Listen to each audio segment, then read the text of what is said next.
சொரிஞ்சு விடு தம்பி, சொரிஞ்சு விடு. ம்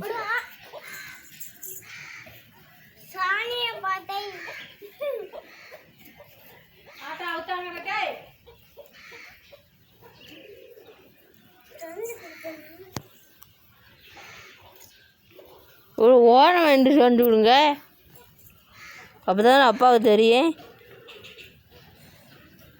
தம்பி எந்திரிச்சு நின்று சொரிஞ்சு விடு.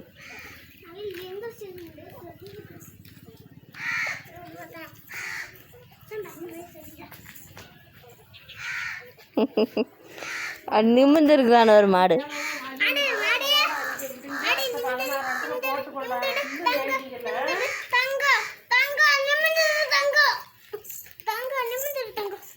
கொம்பை பிடிக்காதீங்க.